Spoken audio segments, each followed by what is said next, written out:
शहर के मुख्य चौराहे पर स्थित दुकान का ताला सुबह सबसे पहले व्यापारी ही खोलता था।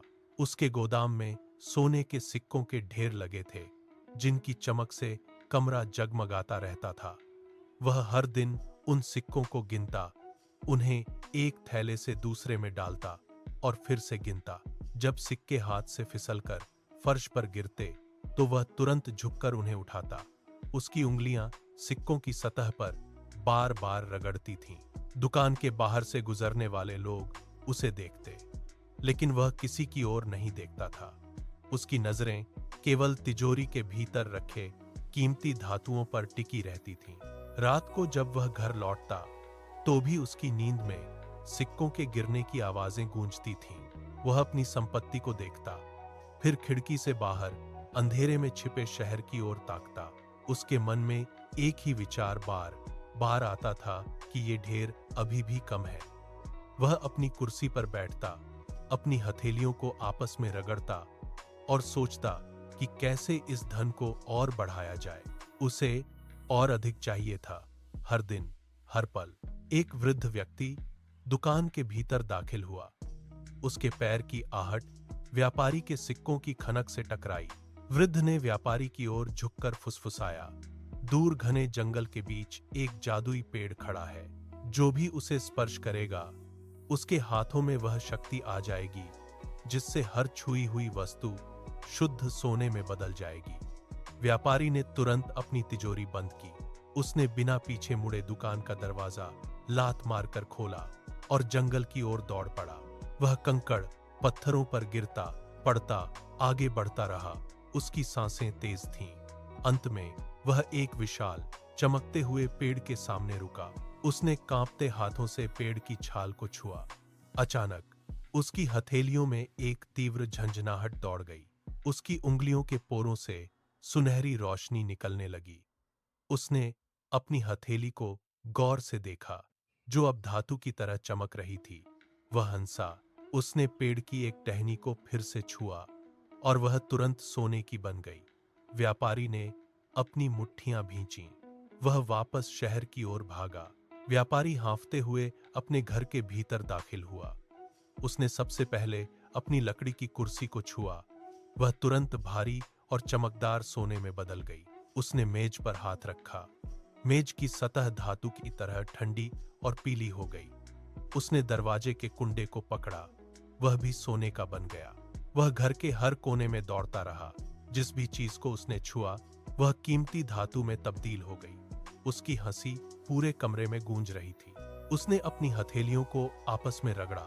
उसे लगा कि वह दुनिया का सबसे शक्तिशाली व्यक्ति बन गया है। लेकिन तभी उसके पेट में मरोड़ उठी। सुबह से कुछ न खाने के कारण उसे तीव्र भूख महसूस हुई। उसने मेज पर रखी रोटी का एक टुकड़ा उठाया।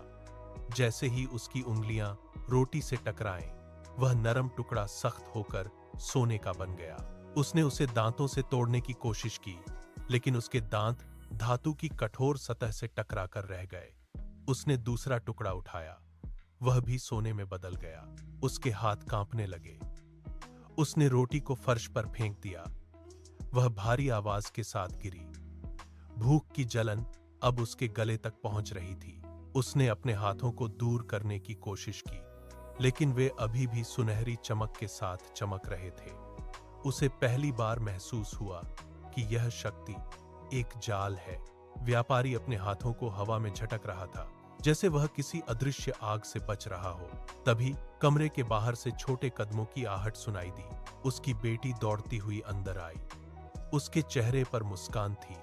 उसने अपने पिता को देखते ही अपनी बाहें फैला दी। वह व्यापारी की ओर लपकी, उसे गले लगाने के लिए आगे बढ़ी।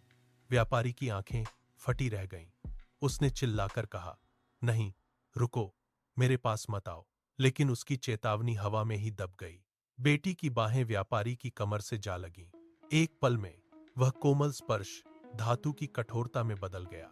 व्यापारी ने देखा कि उसकी बेटी की त्वचा का रंग धीरे धीरे पीला और चमकदार हो रहा था। उसकी हंसी रुक गई। उसकी आंखें स्थिर हो गईं। वह एक बेजान, भारी सोने की मूर्ति में तब्दील हो गई। व्यापारी के हाथ अभी भी हवा में उठे हुए थे। उसके पोरों से अभी भी वह घातक चमक निकल रही थी। उसने अपनी बेटी के ठंडे धातु के गालों को छुआ। अब कोई हलचल नहीं हुई। आर्या उनके पार्टी के हाथ में कारबा। उसने उसे हिलाने की कोशिश की, लेकिन वह भारी पत्थर की तरह स्थिर थी। व्यापारी के गले से एक चीख निकली जो पूरे घर में गूंज उठी। वह घुटनों के बल फर्श पर गिर पड़ा। वह फूट फूट कर रोने लगा। उसके आंसू फर्श पर गिर रहे थे, लेकिन वे भी सोने की बूंदों में बदलकर खनकने लगे। उसका सारा घमंड, उसकी सारी संपत्ति एक पल में राख हो गई थी। हवा में एक अजीब सी शांति छा गई।